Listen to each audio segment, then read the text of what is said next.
Vamos lá. Voltando aqui do coffee break, né? Então vamos lá. Vamos falar aqui um pouquinho sobre o SVM, que é um modelo clássico também de machine learning bem versátil, né? Às vezes é uma coisa assim que eu já vejo muito assim, e acho que a gente já falou aqui na disciplina, que é a questão, às vezes a gente quer fazer alguma coisa muito extraordinária para chamar a atenção, e às vezes um modelo desse que a gente está falando aqui, ele resolve até com uma acurácia muito maior.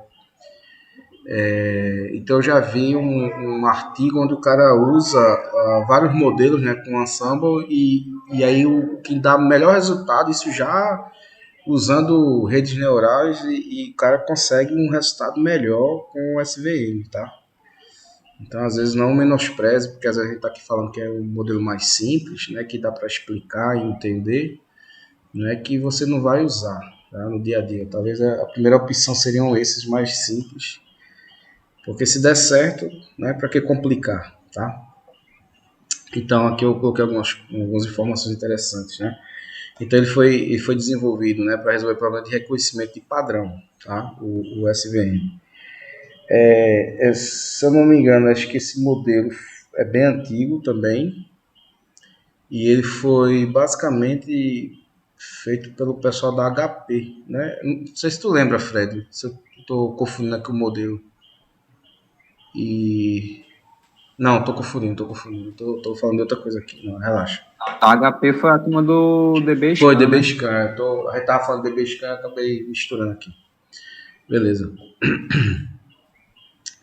Então é o seguinte, né? O que é que ele faz para usar, né? Para fazer a classificação? Aqui tem uma animação tridimensional, né? Com dados, né? Tem características aqui em vermelho e em azul, né? Então ele basicamente ele tenta passar um plano aqui, né? Ou seja, esse plano de decisão, onde vai ser o limite, né? Entre a classe vermelha e a classe azul, tá?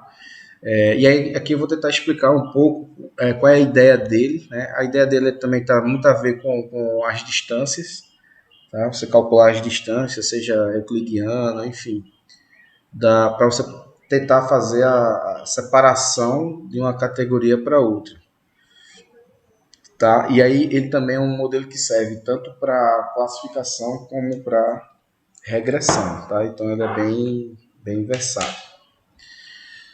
Então aqui, né, quais são as aplicações, né? A gente também trabalha com reconhecimento de imagem, detecção facial, tá? E veja que a gente não está falando de rede neural, tá?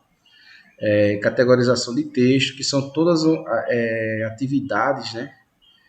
Essa aqui também reconhecimento de escrita manual, tudo isso aqui é muito forte em redes neurais artificiais, tá? Mas ele também é usado para essas aplicações, também tem muita área biomédica, tá?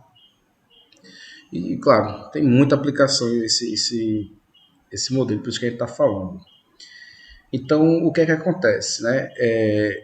Quando eu tenho uma reta aqui no espaço bidimensional, né, eu vou ter uma linha caracterizando aqui algum tipo de separabilidade, né? E aí, quando eu tenho dois pontos, né, a gente já sabe fazer o ajuste para essa reta passar por eles, né? Quando eu vou para dados, né, tridimensionais, eu consigo fazer separação nos planos, tá? Então aqui eu tenho 2D, então eu vou ter a minha separabilidade, vai ser uma linha, tá? Eu passo uma linha aqui e separo A de B. Quando eu vou aumentando a dimensionalidade, né, do meu problema, ou seja, eu estou aqui em 3D, né, eu vou ter aqui como separar meus dados com plano, que é o caso aqui dessa figurinha aqui, né, tridimensional, e eu estou separando aqui por meio não de uma reta, né, mas por um plano. E como a gente também está sempre falando, né, de uma quantidade enorme de características, né, eu vou ter aqui o que a gente chama de hiperplano, né, que vai ser um plano que vai estar separando aqui essas características umas das outras, né? Então, como é que ele trabalha, né? Como é que ele faz isso para determinar esse espaçamento aí, determinar, porque aqui eu poderia separar assim, né, ou assim. Então, como é que ele vai fazer? Então, por exemplo, aqui eu tenho dados, né, positivo e negativo. Imagina você trabalhando aqui com tá com defeito ou não tem defeito, tá? E aí eu posso passar várias retas aqui, né, de separação, né, para indicar a categoria que teve positivo e a categoria negativa, tá? Posso passar várias retas aqui, inclusive um H4 aqui paralela ao X1, tá? E aí o que acontece? Quando a gente passa várias retas aqui, né, tentando separar essas classes, né, você vai passando aqui várias retas, o que acontece é o seguinte, dependendo da forma como você está passando essa reta, você pode estar numa fronteira de decisão muito próxima e aí você pode misturar as classes, tá? E aí o vetor de suporte basicamente é o que? Vai ser essa reta aqui otimizada, onde eu vou ter uma distância, né, do meu vetor de suporte, que é esse cara aqui, né, que ele vai separar, né, dar essa margem aqui, né, então eu vou ter uma margem aqui, onde dentro dessa margem aqui eu consigo dizer se o cara é positivo ou se ele é negativo. Obviamente, à medida que eu aumento isso aqui, eu vou aumentando essa margem e posso também começar a confundir o que é positivo e o que é negativo, tá? Então, por isso que a gente chama de hard margin, né, e soft margin, né, quando você usa o algoritmo, né, para ser mais flexível, para tentar separar esse plano. Como é que ele funciona, né? Então eu peguei aqui um exemplo aqui, né, de hiperplano, né, e exemplificando como um ajuste de curva, né? Pegando aqui uma linha, né, como eu falei para vocês, né, eu consigo separar por meio, né, de uma regressão linear. Eu passo uma linha aqui. A ideia também é a mesma, né, só que agora eu estou trabalhando com um vetor W, né, que vai ser o plano, né, o hiperplano, né, como a gente chama, tá? Que vai definir essa orientação no espaço, né? Porque obviamente eu posso ter várias orientações aqui entre os dados para tentar separar, tá? X vai ser um ponto pertencente a esse hiperplano, né, e que vai tentar satisfazer essa equação aqui, tá, do meu vetor de suporte. E B vai ser o deslocamento do hiperplano com a origem, tá? Então, voltando ali aquele exemplinho, né, dos positivos e negativos, então o que acontece? Eu passei aqui a minha reta aqui H1, tá? Eu vou ter aqui o meu vetor W, tá? Que ele vai estar perpendicular a essa reta, e aqui eu vou ter um ponto sobre essa reta aqui, que é o meu ponto X, tá? Então, o que é que vai acontecer? Ele vai calcular exatamente essas distâncias aqui e dizer se o ponto está mais próximo de ser positivo ou mais próximo de ser negativo, né? Então, é essa a ideia do modelo, tá? Então, o que é que acontece, né? Quanto mais próximo do hiperplano de separação, né, você vai passar aqui, que são esses vetores de suporte que eu estava falando para vocês, né, eles aqui vão determinar essa margem aqui, tá? Essa representação. E aí, se você observar aqui, né, quando eu tenho aqui essas duas equações aqui, positivo e negativo aqui, para determinar minha margem, né, eu vou ter aqui essa largura aqui, certo? Onde eu vou poder determinar e classificar corretamente aqui os meus dados. Então, o que acontece? Se todos os dados da classe 1 satisfazer essa inequação aqui, né, ou atender a essa inequação aqui de menos 1, tá, eu vou estar dentro e juntando todas elas, já vou ter essa equação aqui. Tá? Então, ele vai saber exatamente por essa equaçãozinha aqui. E veja que esse parâmetro W aqui vai ser exatamente o que a gente vai estar buscando na otimização, né, para tentar ajustar, né, essa margem aqui e poder classificar, tá? Então é basicamente isso que... Oi, para falar, Fred. Não, exatamente. Esse parâmetro W, a gente pode pensar que são basicamente pesos, tá? Isso aí vai ficar mais claro quando a gente fala, por exemplo, de redes neurais. Então, são todos os coeficientes numéricos para ajustar o meu vetor de suporte. Então, imagina que está no espaço bidimensional. Então, esse vetor de suporte vai ter apenas dois parâmetros, né? Um relativo a x, outro relativo a y. Se agora eu estou no espaço tridimensional, então vão ser três parâmetros. Se eu estou no espaço n-dimensional, aí eu vou ter n parâmetros. Você faz, pô, mas peraí, como é um espaço n-dimensional? É muito simples. A gente não tem aí que num dataset que eu acabei de mostrar de vinhos, a gente tinha lá vários parâmetros, né, físico-químicos e apenas uma variável de resposta lá, que era a classe, né, 0 ou 1. A gente imagina que cada um daqueles parâmetros é uma dimensão de um conjunto ou de um espaço n-dimensional. É a gente querer parar de imaginar o hiperplano como sendo algo visual, geométrico, e pensar no hiperplano como sendo simplesmente um vetor. É um tensor, na verdade. Então, eu tenho várias coordenadas, ou seja, várias dimensões ali dentro, né? X, Y, Z, W, enfim. Então, a gente sai dessa questão de X, Y, Z e vai para X1, X2, X3, X4, X5 e assim por diante. Então, basicamente, como é que é o treinamento da máquina de suporte vetorial? Você joga a equação, você sabe que vai ter um vetor de suporte, vai apresentando a cada momento as instâncias e vai vendo a distância daquelas instâncias em relação ao vetor de suporte. O que é que a gente quer? A gente quer maximizar essa separação entre as classes. Então, de maneira iterativa, o método ele vai ajustando esses conjuntos de valores de W, certo? Sendo apresentado a cada indivíduo. E aí você vai tendo o treinamento da tua máquina de suporte vetorial. Então, o teu W, o teu conjunto W, ele tem que garantir que essa distância aí embaixo que o Ângelo está mostrando na figura, ela seja maximizada. Então, inclusive, você mexe não só na altura, né, nesse caso aí do exemplo, onde é que vai passar a tua reta, como você mexe também na inclinação desse hiperplano. Então, você mexe em duas coisas, né? Se você pensa no espaço dimensional, não tem essa noção visual de rotação e inclinação, mas você está fazendo simplesmente um monte de ajustes de maneira iterativa.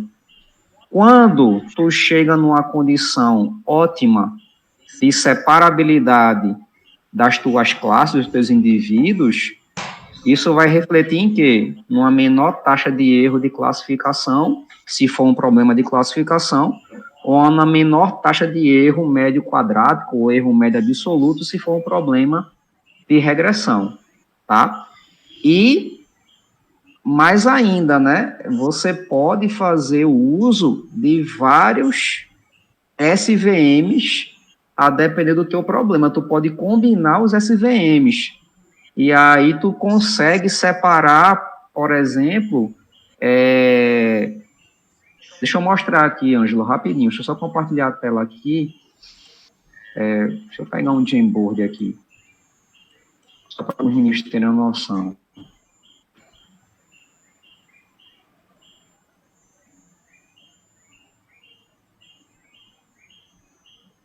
Para vocês entenderem como isso aí é um recurso poderoso, né?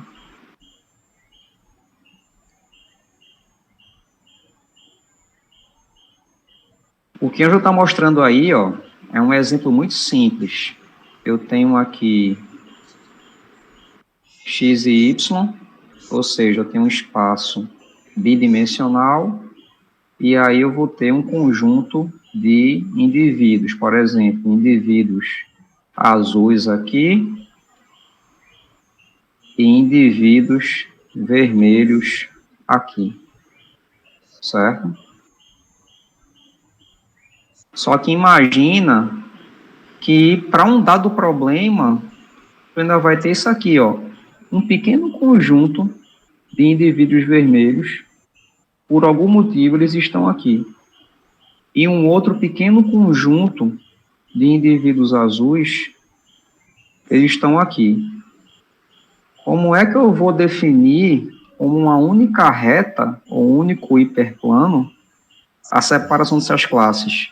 Não vai rolar. Aí, combinando outros, né, SVMs, aí você pode criar essa aqui, que se combina, por exemplo, com aqui, aqui e aqui. Mais uma que se combina aqui, aqui e aqui. E pode, eu estou simplesmente combinando a saída das minhas máquinas de suporte vetorial. E a partir, né, do hiperplano e do vetor de suporte, eu estou separando as regiões aqui dos meus dados, né, dos meus indivíduos, certo? Óbvio que não vai ficar desse jeito, porque senão você tem um modelo sobreajustado, mas você vai combinando, né, as suas máquinas de suporte vetorial, por exemplo, para poder você ter a separabilidade, porque nem sempre o problema vai ser tão simples, está todo mundo de um lado e o resto da galera do outro. Geralmente Pode ser que você é o tenha, contrário, né? é tudo misturado. E Confusão aqui. aí, um classificador simples, sozinho, ele não vai resolver o problema. Aí você pode combinar classificadores para cada um resolver um pequeno problema ali numa dada região. Beleza. É exatamente isso que eu vou mostrar, Fred, no notebook aqui com os mesmos dados da Iris, né? Uhum. Vai exatamente mostrar isso que tu falou, né? Você não consegue passar aqui como eu estou mostrando, uma retinha aqui, né? Facinho assim, né? Que é mais para a gente dar uma ideia, né, de como ele tenta trabalhar, tá? E aí ele trabalha também, por exemplo, aqui, como o Fred falou, né, a gente estava trabalhando com uma coisa bem simples, né, que era uma reta, e aí ele usa os kernels, né, para poder você tentar separar, porque veja, você olha aqui 2D, né, como é que tu vai passar uma reta aqui agora, né? E aí, na verdade, você consegue passar um plano aqui, né, e aí você consegue fazer essa separabilidade entre o vermelho e o verde, por exemplo. Na verdade, você está criando aí uma terceira, uma nova dimensão forçada, né? Você, por exemplo, tem aí um conjunto bidimensional e aí a função do kernel é criar uma Para poder nova... fazer o corte ali para É, separar. exatamente, dá uma separabilidade. E aí tem vários tipos de kernel Eu também vou que a gente mostrar aqui pode também aplicar. os kernels que. A gente vai dar uma testada aqui nos kernels para mostrar essa técnica, né? Porque aqui, como eu estou com um espaço não linear, né? Eu não consigo, como o Fred falou, né? De separar. E aí uma coisa é o que o cara faz? O cara faz uma terceira dimensão aqui para tentar conseguir fazer essa separação dos dados, tá? Parâmetros, né? O parâmetro C ele é bem importante, tá? Porque se você aumenta ele, né, você pode aumentar o overfit, né, que seria o hard margin. E se você botar um parâmetro C bem pequeno, você vai ter o underfit, né? Então aqui é um exemplo que eu peguei aqui desse artigo, né, mostrando exatamente à medida que você vai aumentando aqui o C, né, que eu tenho C igual a 1, né, então ele está tentando separar aqui esses dados, né, os pontinhos azuis dos pontinhos vermelhos, né, e aí à medida que eu vou aumentando, né, eu vou aumentando aqui, o que é que vai acontecer? Ele vai ficando, vai fitando aqui o resultado, né? Chega uma hora que ele vai conseguir se ajustar mais um C da ordem de 10.000, tá? Então, assim, basicamente é o parâmetro mais importante aqui para a máquina de suporte. Deixa eu mostrar aqui o notebook, porque aí a gente consegue visualizar aqui com os dados que a gente já viu aqui no outro notebook, tá? Então, deixa eu só voltar aqui. Basicamente é um... Deixa eu conectar aqui. Basicamente o início é exatamente o mesmo, tá? Só para a gente o que eu estou mudando aqui de um notebook para outro é exatamente aquilo que eu vou precisar, né? Que é exatamente aqui. Eu estou aumentando aqui eu estou puxando aqui o modelo, né? Que eu vou usar o SVM para classificação, tá? Então, basicamente, eu estou puxando todas as bibliotecas, o mesmo dataset, tá? E aqui estou explicando novamente o que significa o dataset. Deixa eu ir rodando aqui para não dar problema, né? Deixa eu não rodei aqui primeiro, né? Deixa eu rodar aqui, puxar a biblioteca. Ele deu erro aqui porque eu não puxei inicialmente. Pronto, aqui a gente já rodou aqui no outro notebook, né? A gente já sabe aqui quais são as classes 01, 2, 01 e 2, né? Para setosa, versicolo e virgínica, tá? Então aqui é o mesmo dataset, aqui plotando, e aí, ó, aquela história que a gente está falando agora, né? Eu vou tentar passar o hiperplano, né? Então, para tentar separar cada uma dessas classes. Então, aqui fica bem claro, né, que você pode passar um hiperplano aqui, tá? Mas aqui, quando você tem virgínica e versicolo, você vai ter problemas de separabilidade aqui, né?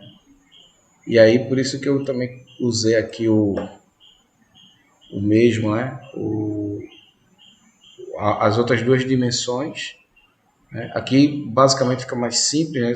Dependendo do que você quer fazer, você consegue ver um hiperplano aqui tentando separar, tá?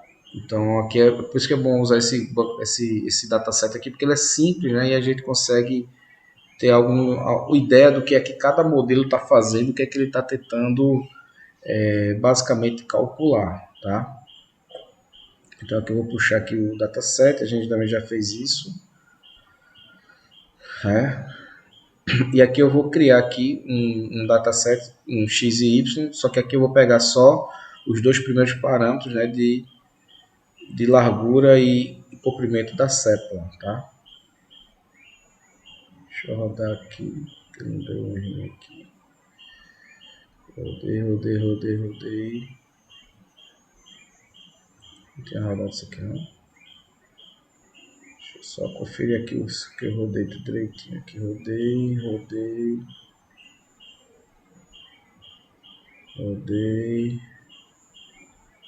Deixa eu rodar novamente.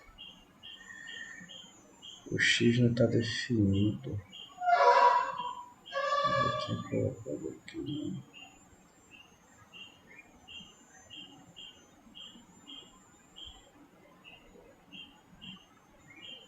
Tô puxando aqui.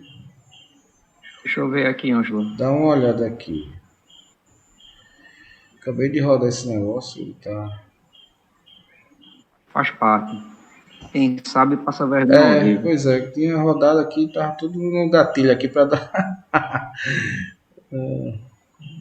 Tá dizendo que o X não está definido, não estou entendendo isso aqui, porque eu já tinha definido lá atrás. 002. Estranho, né?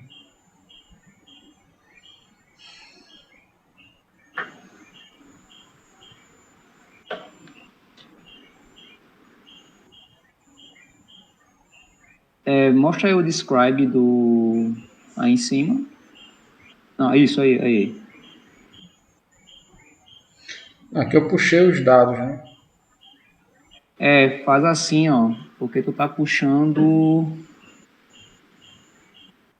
Tu transformou, certo, DF. Aí embaixo, tu pode fazer assim, ó, X é igual, aí DF, DF.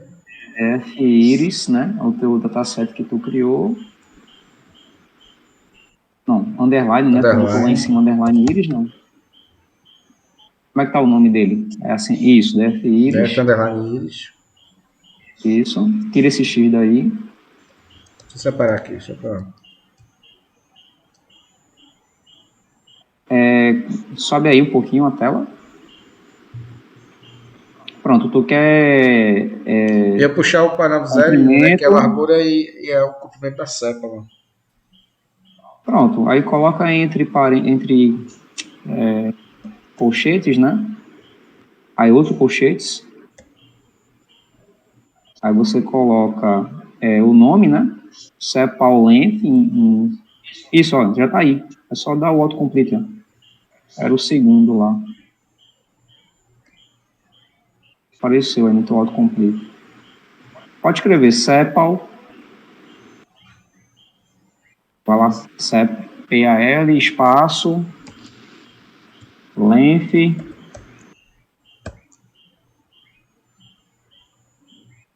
TH.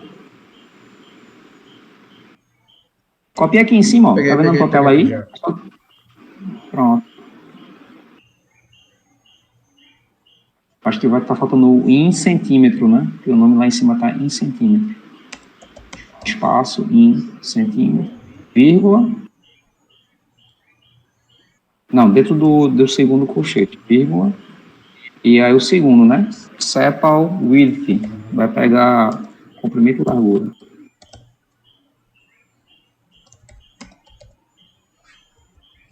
Deixa eu deixar aqui, porque depois eu Pronto. vou conferir aqui, porque senão as duas. Aí bota um ponto values, que eu acho que já fica mais simples, né? Ok? Ele só pega os valores.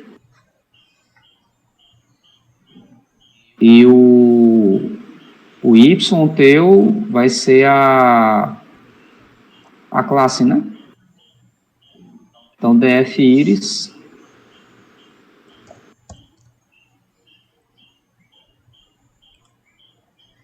Vai entre colchetes. Class, isso. Esse primeiro aí, class. Ponto values. Não, tem que estar pegando só os valores.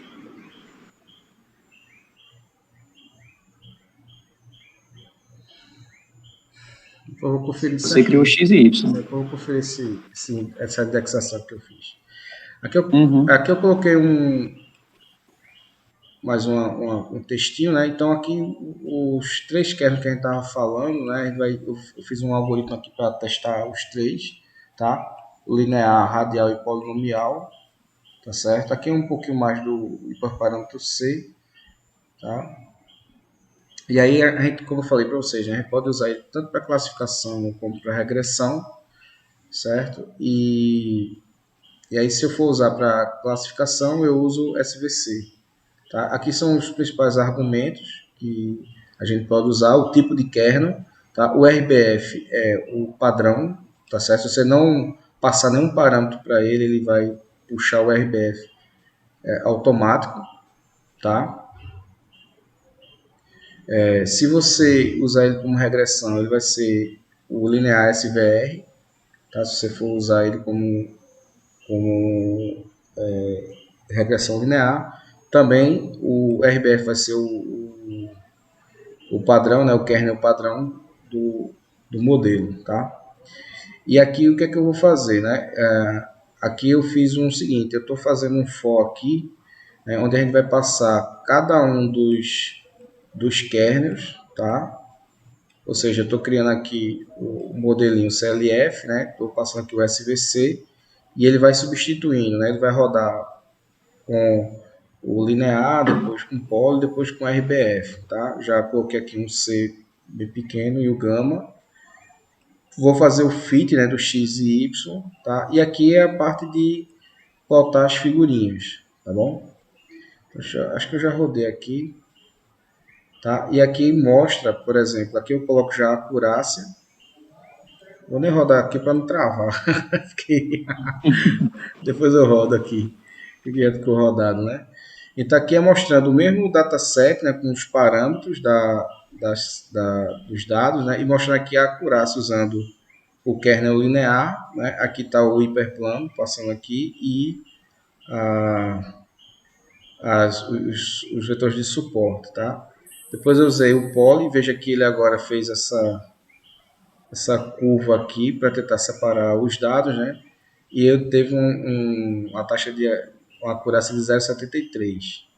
Tá? E o RBF, né, que é o padrão dele aqui, ó, deu uma acurácia de 0,89. Né? Então aqui aqui nesse carinha aqui, eu fiz mexendo aqui, né? Alterando aqui, comparando cada um deles, né? E aumentando aqui a acurácia, né? Veja que ele aqui está criando, né, regiões de separação e também observe também aqui, tem regiões aqui que ele tem os vetores de suporte estão bem próximos, né? Então ele deixou um C bem pequenininho aqui para ele ficar mais soft, tá?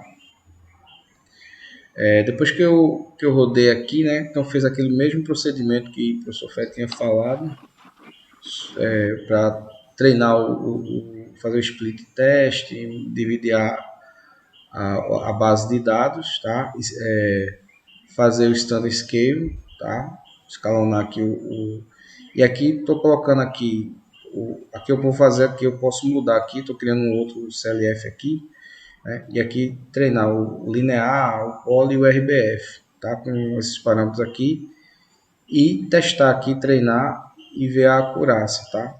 Então aqui eu tenho a acurácia no treino e a acurácia do teste, tá? Deixa eu rodar aqui, ver se ele vai dar algum problema, tá? Então se eu venho aqui agora e mudar, por exemplo, para linear, observe que deu 0,33 no treino, tá? Aqui, ó, 0,73 no treino e 0,66, né? Então, eu vou colocar aqui linear, né? Eu estou mudando o kernel, tá? Então, aqui deu 0,79 e 0,87, né? Já deu uma melhorada. E vou colocar agora o RBF, né? Que se eu não passar, ele já puxa ele automaticamente, tá? Então, veja que já no treino foi melhor, né? 0,82 e na acurácia no teste foi 0,74, tá? Então aqui é uma aplicação bem simples, né, num dataset que a gente já tem mais ou menos uma ideia, né, de como se comportam os dados, né, e visualmente a gente consegue enxergar como conseguir separar, tá, usando esse algoritmo, tá? E aqui também comparando, né, vários kernels, né, que você pode utilizar e comparar também a acurácia, né, tanto no treino quanto a acurácia no teste, né? Então dá para fazer isso. E a ideia de fazer com um modelinho assim bem simples, né, com a base de dados bem trivial, é para que a gente possa entender o passo a passo. E se você olhar aqui, né, tudo que está sendo feito é um repeteco do que a gente vem falando o tempo todo, né? Ou seja, fazendo aquele mesmo fluxo de trabalho, né? Baixar a base de dados, separar a base, né, em treino e teste e fazer o escalonamento da base, né, que isso ajuda a melhorar o modelo, né. Depois, lá na frente, né, quando a gente vai falando de ensembles, vocês vão ver que a gente vai estar usando tudo que a gente está estudando aqui, né, porque aí não vai ter, como a gente chama, né, não tem um modelo para solucionar tudo, né? Então a gente vai ter em alguns momentos, né? Inclusive no próprio modelo que vocês estão vendo aqui, dependendo do kernel que eu estou mudando, né? Eu altero em muito a acurácia tanto de treino quanto de teste, tá? Então é aquela história, o modelo está implementado, está ali para você usar, mas é aquela história, você saber onde você vai mexer para poder melhorar a tua acurácia, tá? Então, basicamente, isso aqui também vai ficar com vocês para que vocês possam refazer, tá, o estudo de vocês aqui e treinar, porque aí se você consegue, né, minimamente treinar com esses datasets mais simples, aí a gente vai trazer, como é que se diz, datasets reais, né, e mostrando assim o nível, né, o grau de dificuldade, né, que a ideia da disciplina é mostrar aquilo que todo mundo já mostra por aí, né, esses mesmos datasets do vinho, da íris, né, mas tentando trazer para datasets que a gente vem trabalhando e vem sofrendo aí ao longo dos projetos, tá? Deixa eu ver se tem mais alguma coisa aqui para mostrar para vocês, né? Coloquei aqui os parâmetros, tá? Aqui vamos falar um pouco dessas vantagens e desvantagens do modelo, tá? A vantagem, ele não é muito influenciado por ruídos nos dados, tá? Então, isso é uma coisa interessante, tá? Porque às vezes o ruído é uma coisa que a gente tem muito né? E às vezes nem sempre você consegue fazer uma limpeza minimamente decente, tá? Outra coisa também, não aprende o conceito dos dados originais. E a outra coisa aqui que é solucionar a classificação linear e não linear, né? Se a gente olhar aqui nessa aplicação, por exemplo, ó, a gente foi mudando o kernel, né? Então, por exemplo, aqui eu passei uma reta aqui linear, né? Aqui eu já fiz um polinomial e aqui um RBF, né? Então eu consigo ter essa flexibilidade aqui com o mesmo modelo, eu só estou mudando o kernel, né? Que é uma sacada aí do modelo. Tá? E também ele consegue, ó, que aí por isso que às vezes você, mesmo comparando, né, mesmo você treinando uma base de dados, né, usando redes neurais e o SVM, pode acontecer de você ter, né, um resultado melhor do que com algumas redes neurais, tá? Até porque assim, se você tem uma Ferrari e não souber como otimizar ali os parâmetros, né, de dirigibilidade do carro, né, você também não consegue extrair o que tem de melhor do modelo. Então, às vezes você quer já usar uma rede neural, mas você também não tem entendimento, né, de outros modelos. Tá? Aí aqui, né, a desvantagem é que chamado de caixa preta, tá? Às vezes isso é questionável, né? Porque tudo que você não está modelando fisicamente, para mim é caixa preta também. Né? Assim, na minha opinião, é modelo de caixa preta, porque não tem uma física ali explicando aquilo ali para mim é caixa preta. Claro que tem uma matemática que o cara entende como é que está sendo feito, né? Mas esse conceito de caixa preta, para mim, assim, na minha opinião, ou você está com a equação diferencial ordinária ou a EDP modelando, que ali você sabe que representa o fenômeno físico, porque o resto aqui é número e conta, né? Tá? Então, às vezes, tem esse problema também de visualização muito complexa, né? Veja que a gente está pegando um dataset bem simples, né? E aquele último resultado usando o RBF já fica aquela coisa meio maluca ali, tá? Aí outro ponto ruim também é que ele é lento, né? Do ponto de vista quando se compara com outros algoritmos de classificação, tá? Então você pode ter esse problema aqui, mas tudo é uma questão de tunar o teu modelo, tá? E aqui, ó, que isso aqui não é só para ele não, tá? Isso aqui também é um problema que é a questão dos hiperparâmetros, né? Você conseguir rodar isso aqui, ajustar os hiperparâmetros, né? Então, uma coisa que eu estimulo vocês é a mudarem aqui os valores nesse mesmo notebook aqui, para que vocês possam ter o sentimento aí de valores, né? Por isso que a gente está meio que jogando aqui alguns valores para que vocês possam testar e vocês já saber, porque veja, aqui rodou rápido, né? Mas tu imagina uma base de dados gigante, aí tu vai lá e testa um hiperparâmetro e depois de sei lá quantas horas lá de processamento, né? Você percebe que não foi um parâmetro bom. E é diferente do que a gente faz, por exemplo, em elementos finitos, em CFD, né? Porque ali a gente tem um parâmetro que a gente entende o que é aquilo ali, né? A gente sabe, é uma condutividade térmica, um modo de elasticidade, a gente consegue enxergar isso, né? A gente sabe quando um aumento, o que é que vai acontecer na tua simulação. Aqui, nesses hiperparâmetros, né, como é uma caixa preta, né, para você saber o que é que está acontecendo, você tem que ir lá e testar, né, saber o que acontece quando aumenta ou quando diminui. E, obviamente, na literatura, né, porque na literatura você vai encontrar exatamente os parâmetros que o cara usou e que deram certo ali, né.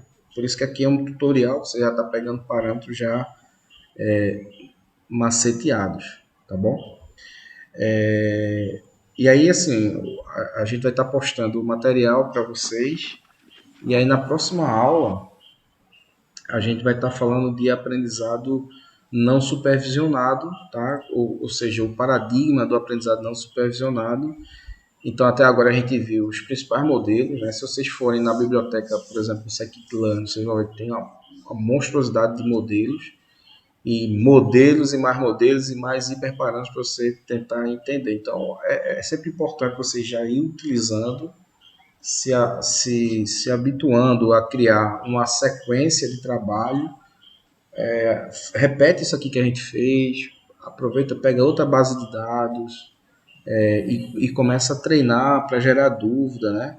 Você vê que uma coisa que eu já tinha rodado travou, né? Então ali na hora você fica meio frustrado, né? Você, poxa, negócio em casa pode dar erro até umas horas, né? Mas na hora da aula é muito chato. Mas isso faz parte, né, de quem faz, né? Se a gente não quiser errar, a gente só dá aula teórica, né? E aí na próxima aula a gente fecha aqui com os principais modelos de aprendizado não supervisionado, tá? Isso a gente falando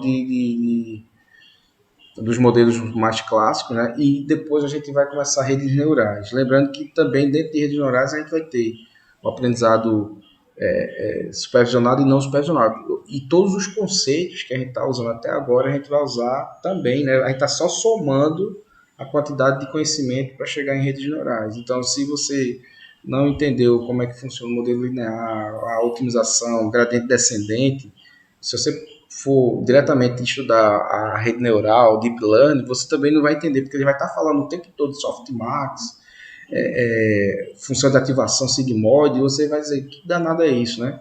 O que é isso? Mas se você vem nessa sequência que a gente está trazendo para vocês, quando chegar lá em Deep Learning, você vai pelo menos ter uma visão do que é que está se falando ali e do que é que está se fazendo, tá? Então, na próxima aula a gente vai começar com os principais modelos, tá? E aí na outra aula a gente entra em redes neurais e no fim, como o professor Fred está falando, a gente vai juntar tudo, esses modelos aí de machine learning e de deep learning, jogar tudo no mesmo saco ali e ver quem é que dá um resultado melhor, né? E aí a gente vai fazer o trabalho aí de testar os modelos, tá bom? E aí no final a gente vai ter, digamos assim, uma sequência de trabalho, conhecer os principais modelos e jogar e treiná-los, né? E poder criar a solução do teu problema, tá bom? Então era basicamente isso aqui que a gente queria mostrar.